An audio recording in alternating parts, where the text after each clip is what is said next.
नमस्कार, मी Dhananjay Sanap. ॲग्रोवनच्या expert opinion या खास सिरीजमध्ये तुमचं स्वागत. कॉटन असेल, सोयाबीन असेल, या उद्योगामध्ये, बियाणे उद्योगामध्ये नेमकं काय चाललेलं आहे या गोष्टी जाणून घेण्यासाठी मी छत्रपती संभाजीनगर इथे आलेलो आहे. आणि आपल्यासोबत आज आहेत green gold seeds private limited कंपनीचे कार्यकारी संचालक अजित मुळे सर. नमस्कार सर, ॲग्रोवनमध्ये तुमचं खूप खूप स्वागत आहे. जीएमला कापूस वगळता आपण इतरांमध्ये काही परवानगी द्यायला तयार नाही आहेत. नेमकी जीएमला परवानगी का दिली जात नाही, त्याच्या मागची कारणं नेमकी काय आहेत? शेतकऱ्याचा जी एममध्ये समज येतो की मला उत्पन्न जास्त कसं मिळेल आणि मला 2 पैसे जास्त कसे मिळतील. का ऑलरेडी तो खूप त्रासलेला असतो. तुम्ही बघा ह्या मागच्या 5-6 वर्षात बेभरोशाचा पाऊस, नवीन प्रकारचे डिशेस तयार होतात. ते म्हणजे आपण लाल्यावर कंट्रोल आणलं तर ते नवीनच माशाचं म्हणजे असे त्यांच्याकडे ते काय ना त्यांच्या मागे. म्हणून त्यांना जी एममध्ये त्यांचा उद्देश एकच असतो की मला इन्कम जास्त मिळालं पाहिजे. आता दुसऱ्या बाजूने बाजू आहे की दिवसेंदिवस शेतीची जमीन कमी होत चालली. म्हणजे आज एक आपल्या तुमच्या डोळ्यासमोर समृद्धीचं उदाहरण दिलं तर 10,000 हेक्टर लँड ॲक्वायर झाली आहे. म्हणजे 10,000 हेक्टर जागा कमी झाली शेतीची. बरोबर. त्यातले काही मग उरलेल्या जागेमध्ये लोकसंख्या वाढती. उरलेल्या जागेमध्ये तुम्हाला सगळे देश चालवायचे आहे. आणि हे आपण कोणाच्या भरोशा करतोय? शेतकऱ्याच्या भरोशावर, त्या शेतीच्या भरोशावर. मग जास्तीत जास्त इन्कमसाठी जी एमकडे कल आहे आणि आपल्याला त्याच्यावर आता नक्कीच विचार करावा लागणार आहे. पण मग आज जर का शेतकरी इलिगल मार्गाने ते पीक लावतोच आहे. कारण शेवटी शेतकऱ्याचा तुम्ही बाजू बघा, त्याला 2 पैसे जास्त मिळाले पाहिजे. त्याच्या बाजू बाकी इलिगल वगैरे त्याला काही समजत नाही. मला चांगलं उत्पन्न आलं पाहिजे. मग हे करताना आज जवळजवळ महाराष्ट्रामध्ये कॉटनचं उदाहरण दिलं तर 25 ते 30% HTBT घुसलेलं आहे. त्याच्यात तणनाशक मारतो. मग ऑलरेडी जर 25-30% याचा वापर होतो आहे तर एन्व्हायरमेंटची भीती खराब याची राहिलीच नाही. मग त्याला जर का ऑफिशियल केलं तर याच्यावर उलट चांगलं काम करून एन्व्हायरमेंटची काळजी घेऊन त्याला चांगल्या प्रकारे याला शेतकऱ्यांना देता येईल. बरं, याच्यात दुसरी मोठी अडचण काय लागली, त्या इलिगल शेतकरी विकत घेतो त्यात तो फसला जातो आहे. कारण की इलिगल विकणारे कोणी ब्रँडवाले कंपन्या करत नाही. बरोबर. हे विकणारे पण फ्लाय बाय नाईट आपण ऑपरेटर्स म्हणतो ते. उद्या काय झालं तर त्यांना तो कोणावर केस करायची काय कोणीच सापडत नाही. आणि मागच्या 3 वर्षात HTBT वाढते पण ते नवीन एरियामध्ये वाढते. कारण की जुन्या एरियामध्ये अर्धा शेतकरी फसला गेलेला आहे. जी एम हे सगळ्या जगात चाललं आहे. आणि आपल्याकडे सुद्धा BT कॉटन येऊन 15 वर्ष झाले जवळ. त्याच्या पुढच्या टेस्टिंग गव्हर्नमेंट चालू ठेवावं. त्याचे दुष्परिणाम काय ते त्याचा अभ्यास करून या डायरेक्ट परवानगी नाकारण्यापेक्षा याचा विस्तार अभ्यास करून याच्या परवानग्यात, कारण तुम्हाला भविष्य तेच आहे शेवटी. मग हे बियाणं येतं कसं आणि त्याची लागवड कशी होतीये हा प्रश्न आहे ना. आता इतकं मोठं क्षेत्र असतं ते कुठे काय चालतं हे शोधून काढायला ते आपल्याला पूर्ण यंत्रच कामाला लावलं नव्हते. आत्ताच आपल्या माननीय CM साहेबांनी आणि कृषी मंत्री साहेबांनी ह्यावेळेस भरारी पथक आणि स्क्वॉड ती स्थापन केली जे HTBTवरच काम करणार आहे. बरं. आत्ताच तुमच्या ॲग्रोवनमध्येच ती बातमी आली होती मोठी. तर ते खूप एक आम्हाला आनंदाची बातमी की हे जर का खरंच स्क्वॉडने जोरात काम केलं तर बऱ्यापैकी त्याला कंट्रोल येऊ शकतो. अशा बातम्या दरवर्षी हंगाम आला की म्हणजे काय नेहमीच येतो पावसाळा असं म्हणण्यासारखं आहे सर हे. ह्यावेळेस थोडं पॉझिटिव्ह असं वाटते की त्यांनी जागेवर सॅम्पल काढणं, जागेवरच सॅम्पल तपासणं, ह्या गोष्टी सॅम्पल काढणं मग ते टेस्टिंगला पाठवणं याच्यात बऱ्यापैकी वेळ जातो. बरोबर. तोपर्यंत सीझन संपून जातो. बरोबर. आता मी जे ऐकलं की ते सॅम्पल पण खूप फास्ट ट्रॅकवर करायचे. म्हणजे इंडस्ट्रीला गव्हर्नमेंटच्या सपोर्टच याच्यात बाहेर पडलं लागेल. आणि गव्हर्नमेंटला इंडस्ट्रीची तेवढीच काळजी असते. कारण इंडस्ट्री कोलॅप्स झाली तर बियाणं उपलब्ध करून करणार. कापसाची उत्पादकता भलेही आपल्याकडे GMला त्याला परवानगी देण्यात आलेली असली ती आता त्याला बराच काळ उलटला आहे. मागच्या काही 1.5 दशकामध्ये असं म्हणूयात 15-1 वर्षांपासून जर का आपण ऑब्झर्वेशन केलं तर त्याच्यामध्ये सुद्धा जे काही संशोधन व्हायला पाहिजे होतं, विकास व्हायला पाहिजे होता त्याचा, ज्याला रिसर्च डेव्हलपमेंट आपण असं म्हणतो, ते फारसं काही झालेलं दिसत नाही. याची कारणं नेमकी काय आहेत तुम्हाला काय वाटतंय? कसं ते संशोधनाला जो एक खर्च आहे तो खूप मोठा, ती ताकद आपल्यात अजून तयार झालेली नाही. बरं. आपण चायनाचं उदाहरण घेतो, आपण अमेरिकेचं उदाहरण घेतो. इथं गव्हर्नमेंटकडे याचं खूप मोठे रिसर्च चालतं गव्हर्नमेंट लेवलला. तो खर्च गव्हर्नमेंट उचलतो आणि तिथल्या त्या सायंटिस्टला तेवढं प्रोत्साहन पण दिलं जातं, त्यांना तेवढे इन्शुरन्स दिले जातात.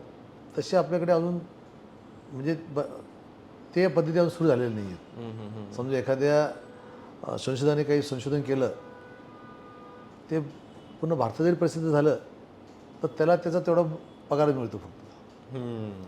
हेच खाजगीमध्ये संशोधन झालं तर त्याला त्याचे इन्सेंटिव्ह मिळतात किंवा फॉरेनमध्ये तर असं करतात की जी रॉयल्टी मिळती ती डिस्ट्रीब्यूट करते आणि त्याचा एक पार्ट त्या संशोधकाला पण मिळतो. बरोबर आहे.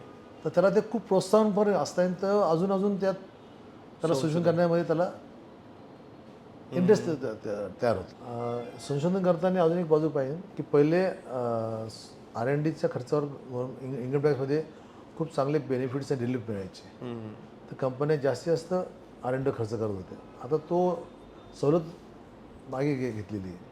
तर त्यावेळेस गव्हर्नमेंटने विचार केला पाहिजे जेणेकरून प्रायव्हेट कंपन्या याच्यावर जास्तीत जास्त खर्च करतात. कापसाचं 100%, भाजीपाल्यामध्ये 100% आणि फील्ड क्रॉप आणि ऑइलसीडमध्ये 65-70% सप्लाय हा खाजगी कंपन्यांमार्फत होतो. 2025चा बियाणे कायदा हा प्रस्तावित आहे. तो खरं तर अर्थसंकल्पीय अधिवेशनातच येईल असं चर्चा चाललेली होती. त्याच्याबद्दलच्या सूचनाही मागवलेल्या आहेत. हा कायदा आला तर याच्याबद्दलचे 2 प्रभाव आहेत. एक प्रभाव असा आहे की या कायद्यामुळं कॉर्पोरेट्सची मक्तेदारी तयार होईल आणि ते आम्हाला नको आहे म्हणून शेतकरी संघटना असतील किंवा वेगवेगळे घटक असतील ते विरोध करतात.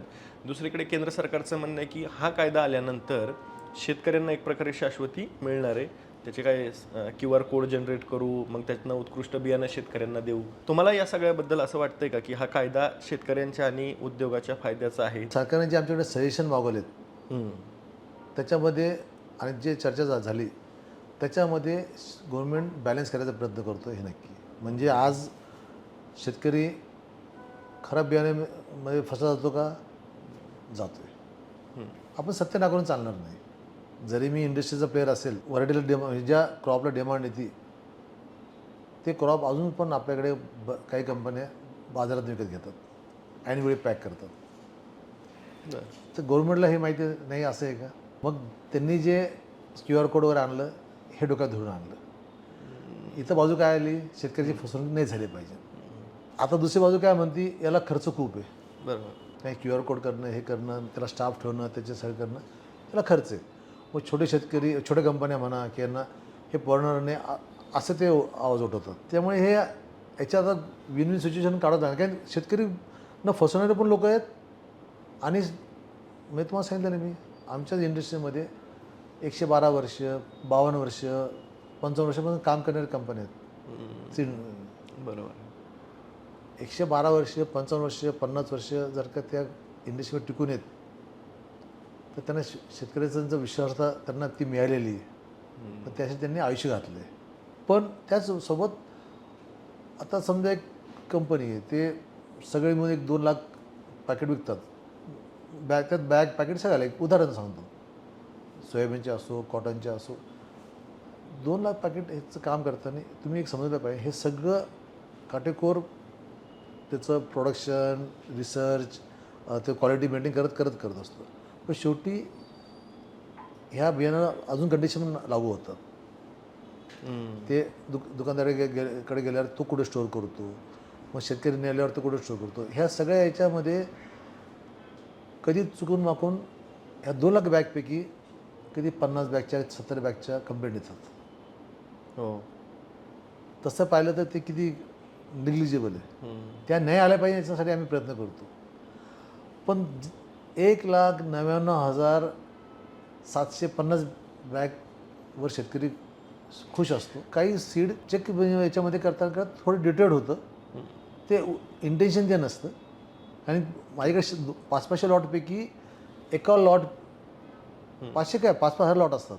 त्या लॉटपैकी एखाद्या लॉटमध्ये कधी कधी कंप्लीट येते. ती नाही यायला पाहिजे, मी ते समर्थन करत नाही.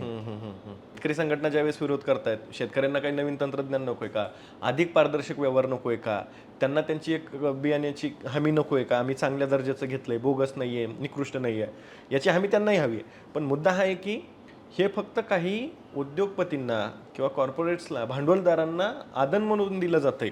एक प्रकारे. असं अजून त्या ड्राफ्टमध्ये तर एवढं काही क्लॅरिटी अतिशय आलेली नाही आहे. आणि मला नाही वाटत, कारण काय तुम्ही एक बघा, आता आपल्याकडे कॉर्पोरेट कंपन्या आज आज आहेत का? नाही 20 पूर्वीपासून. 20 वर्षापर्यंत करतात. पण अजून पण ज्या टॉपला कंपन्या आहेत ह्या प्रायव्हेटली रन कंपन्याच आहेत. इथं ह्या इंडस्ट्रीमध्ये मालकाचं रोज लक्ष लागतं. बरोबर नो डाऊट कॉर्पोरेट कंपन्या स्वतः फॉरेनमध्ये खूप सक्सेस, पण तिथले मग कायदे वेगळे आहेत. बरोबर. पण इंडियामध्ये अजून पण टॉपला कंपन्या ह्या खाजगी कंपन्याच, म्हणजे कॉर्पोरेट कंपन्या नाही आहेत. इंडियन कंपन्याच त्या त्या क्षेत्रामध्ये टॉपला, कारण की त्या owner has to take 100% responsibility. सेंट्रलच्या कायद्यामध्ये फक्त एकच आम्हाला भीती अशी आहे की तो असं चर्चा ऐकली होती की तो नॉन बेलेबल करायचा. पण हे बियाणं जे असतं याचं उगवण किंवा याचं परफॉर्मन्स याला खूप फॅक्टर्स जबाबदार असतात. बरोबर. जर तुम्हाला सांगितलं त्याचं स्टोरेज शेतकरी कुठे करतो, पाऊस किती पडतो, तो कसं पेरणी करतो, मग ते जमिनीचा पोत, जमिनीमध्ये पाणी साचतं काय, तर खूप विविध हे असतात. त्यामुळे कारणे माणसं त्याची सगळं हे झाल्याशिवाय, त्यामुळे हे नॉन बेलेबल जो कायदा आहे तो होऊ नये. इंडोनेशियामध्ये त्याबाबतीत एक बऱ्यापैकी भीतीदायक वातावरण तयार झालेलं आहे. बरं. मागच्या काही काळात छत्रपती संभाजीनगर असेल, जालना असेल, अकोला असेल, यानं एक सीड हब म्हणून स्वतःची प्रतिमा तयार केलेली होती. पण काही काळापूर्वी बातम्या अशा आल्या की इथली जी काही इंडस्ट्री आहे, इथला जो उद्योजक आहेत, ते त्यांचा जो काही इथला विस्तार आहे, व्यापार आहे, तो इथनं हलवत आहेत आणि ते बाहेर राज्यात जात आहेत. विशेषतः तेलंगणा असेल, आंध्र प्रदेश असेल, या राज्यांना ते प्राधान्य देत आहेत किंवा तिकडे जात आहेत. म्हणजे इंडस्ट्री इथून तिथे जाते.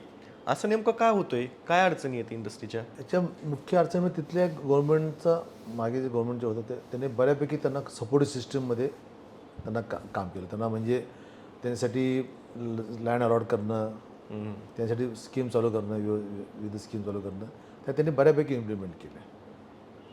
त्यावेळेस आपण ऑलरेडी आपल्याकडे असल्यामुळे इकडे थोडं दुर्लक्ष होत गेलं. पण आता आम्ही निवेदन दिलेलं आहे. आता गव्हर्नमेंट त्याच्यावर बऱ्यापैकी सीड पार्क वगैरे ह्या गोष्टीवर आता चर्चा करायला लागली. आणि जागेचं पण त्यांना मागे बोलवलं की तुम्ही स्वस्त दरात जागा, स्वतः लाईट आम्हाला पण देण्यात यावे, त्याचे आम्ही निवेदन दिलेले आहेत. आता गव्हर्नमेंट त्याच्यावर नक्कीच विचार करते. इथलं जे मार्केट होतं किंवा याला जे एक सीड हब म्हटलं जायचं, जे इकडून तिकडे गेलंय, असं किती टक्के असेल इंडस्ट्रीमधला भाग? प्रोसेसिंग जे करतात ते सीड कंपनीज त्या तिथल्या मोठ्या झाल्यात. मार्केट तर इथल्या शेतकरी तोच राहणार, मार्केट चेंज नसतं होत, पण त्याची ओनरशिप चेंज झाली. Okay okay. म्हणजे पहिले इथल्या कंपन्या मोठ्या होत्या, आपल्यापेक्षा मोठ्या त्या कंपन्या झाल्या. बरं. त्याच्यामध्ये दोन भाग आहेत. त्यांचा सपोर्ट पण आहे आणि त्या कंपन्यांचं ॲग्रेसिव्ह नेचर आपण ते पण मान्य केलं पाहिजे. दुसरं जे इंडस्ट्री शिफ्ट व्हायचं एक मुख्य कारण काय झालं की प्रोडक्शन एरिया जो महाराष्ट्रात पहिले व्हायचा तो बऱ्यापैकी तेलंगणा आणि गुजरात शिफ्ट झालेला आहे. तर त्याच्यावर आपल्याला खूप काम करावं लागेल, कारण त्याच्यामध्ये त्या शेतकऱ्याला इन्कमसुद्धा खूप चांगलं असतं. म्हणजे कापूस जो लावतो शेतकरी, कमर्शियल कापूस, त्याला 50-60 हजाराचा कापूस होतो, त्याचा खर्च वजा जातो त्याला. पण हेच ज्यावेळेस तो प्रोडक्शन घेतो त्याला लाख 1.25 लाखाचं ते एकरी इन्कम असतं. पण हे शिफ्ट का झालं याची कारणे माणसं, तर इथं प्रोडक्शन करणाऱ्या कंपन्यांना खूप त्रास झाला. म्हणजे त्याच्यावर केसेस होणं, त्याच्यावर हे होणं, खोट्या केसेस होणं, त्या भीतीपोटी ह्या सगळ्या कंपन्या इथून शिफ्ट झाल्या. आणि मग त्याचा फायदा तेलंगणा झाला की जिथं प्रोडक्शन तिथंच मग प्रोसेसिंग प्लांट. बरोबर. तर ते प्रोडक्शन जर का इथं परत आलं, इथं प्रोसेसिंग प्लांट परत वाढतील. सर, आता हे सगळं तुम्ही सांगत असताना एक प्रश्न असा सुद्धा निर्माण होतो की आपल्याला जागतिक बाजारपेठेत काय चाललं याच्याकडे सुद्धा लक्ष द्यावं लागतं. कारण की ही इंडस्ट्री आता अशी नाही आहे की फक्त तुम्ही आपण महाराष्ट्राबद्दल बोलतोय किंवा देशाबद्दल, भारताबद्दल बोलतोय.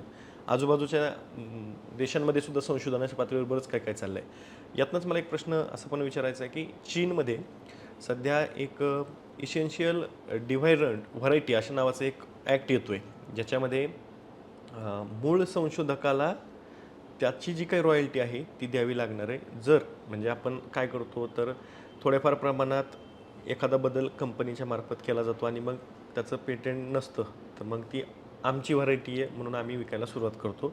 मूळ संशोधकाला त्याचा फायदा होत नाही. या पार्श्वभूमीवर त्यांनी तो कायदा आणण्याचे ठरवलं आहे. असा कायदा भारतात ऑलरेडी आहे, परंतु त्याचं जे काही अंमलबजावणी आहे ती काही तितक्या चांगल्या पद्धतीनं होत नाही. असं जर का आत्ता चायना करत असेल तर पुढे आपल्याला पण त्याच दिशेनं जाण्याची पावलं टाकावी लागतील. या सगळ्याकडे तुम्ही नेमकं तुमचं मत काय आहे याबद्दल आणि कसं बघता तुम्ही याकडे? नाही, चायनामध्ये जो कायदा आला तो त्यासाठी आपल्याकडे पण PPO RV हा कायदा ऑलरेडी हे केलेलं आहे, सुरू झालेलं आहे. त्यासाठी आम्हाला आमच्या वाहनाचं DNA करून त्याचे तिथं सबमिट करावं लागतं आणि मग ते त्याचं पेटेंट आम्हाला देतात. बरोबर. कायदा स्ट्रॉंग झाल्याशिवाय याच्यात कटू येणार नाही. आज गव्हर्नमेंट कायदा आणला आहे, पण अजून ते पेटेंटवर जो म्हणजे इमिजिएट त्याच्यावर पेनल्टी ती आपल्याकडे खूप कमी असल्यामुळे लोक अजून त्याच्यात एवढं सिरियसनेस नाही आहे. गव्हर्नमेंट त्याच्यावर नक्कीच विचार करते. आणि जसं तुम्हाला मागे बोललो होतो, या ऑस्ट्रेलियाचं क्वीन्सलँड युनिव्हर्सिटी आहे, त्यांची एक सायंटिस्टची माझी भेट झाली होती. हां. त्याचं पर्सनल इन्कम काही कोटीमध्ये होतं. मी म्हणलं कसं काय? तर म्हणे मी जे संशोधन केलेलं आहे ते युनिव्हर्सिटी रॉयल्टी म्हणून देतं म्हणे. जी रॉयल्टी येते तर one of the small part comes to me also. तर मला पण मिळतो म्हणे. प्लॅटफॉर्म तयार झालेला आहे की संशोधनासाठी मोठे मोठे संशोधन केंद्र तयार झाले आहेत. तर ते आपल्याकडे पण जिथं आहे तिथं चांगलं चाललं आहे, पण आपल्याला जगाशी कॉम्पिटिशन करायची. तर या कायद्यामध्ये त्यांनी जी काही पिकं चायनांनी ठेवलेली आहेत त्याच्यात भात आहे, गहू आहे, त्यासोबतच कापूस आहे, पण या सगळ्यामध्ये त्यांनी सोयाबीन वगळलं आहे. तर हे सोयाबीन वगळणं कुठेतरी चायनाचं लक्ष भारताच्या मार्केटवर आहे असे संकेत देणारं आहे का? नाही, आता आपल्याकडे जो तुम्हाला म्हणलं तो कायद्याला PPVRचा, हो. त्याच्यामध्ये कंपन्या त्यांचं हे रजिस्टर करायला लागले. बरं. DNA कॅरेक्टर सर्टिफिकेट घेऊन त्याचं पेटेंट घ्यायला लागले. आता आपल्याला जर चायना करता आपल्याला कंपन्यांना युनिव्हर्सिटीला त्यांचे पेटेंट करून ठेवावं लागतील. मग चायनाने करू काय फरक पडत नाही. दुसरं, चायनामध्ये रिसर्च आपल्यापेक्षा निश्चितच खूप पुढे आहे. पण त्याची ती भीती आपल्याला नाही राहणार की त्यांना आपले काही हे करायचं आहे. पुढच्या काळात एकतर मान्सून हंगामात पाऊस कमी राहील अशी शक्यता आहे आणि एकीकडे इराण, इस्रायल, अमेरिका यांच्यातलं जे काही तणाव आहे, संघर्ष आहे, हा सुरू आहे.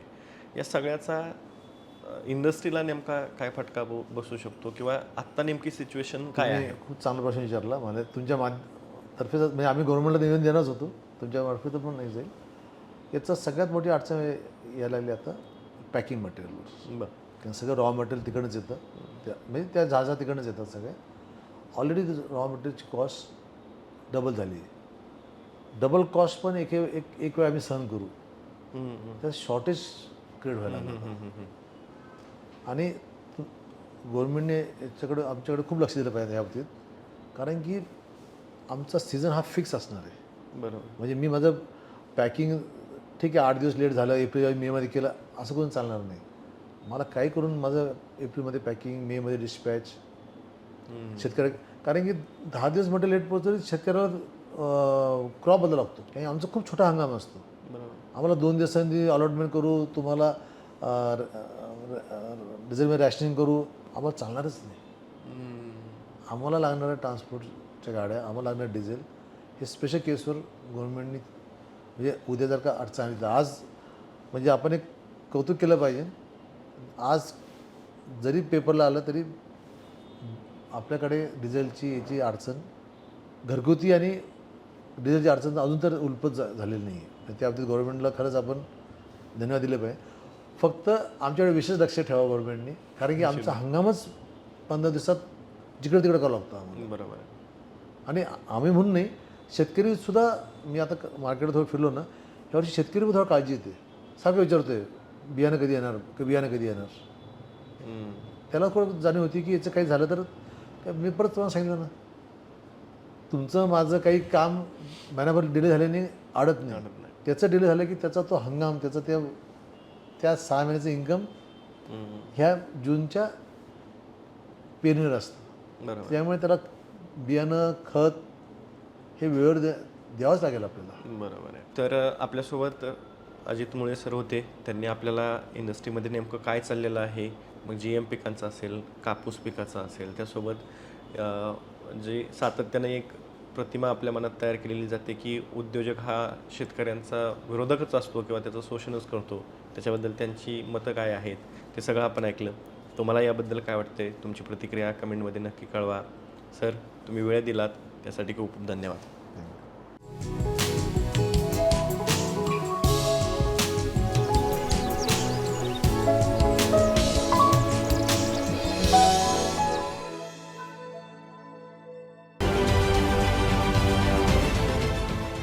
देश विदेशातील प्रत्येक घडामोडींचे लाईव्ह अपडेट मिळवण्यासाठी आता साम टीव्हीच्या सर्व सोशल मीडिया प्लॅटफॉर्मला लाईक, फॉलो आणि सबस्क्राईब करा. तसंच सर्व नोटिफिकेशनसाठी बेल आयकॉन प्रेस करायला विसरू नका.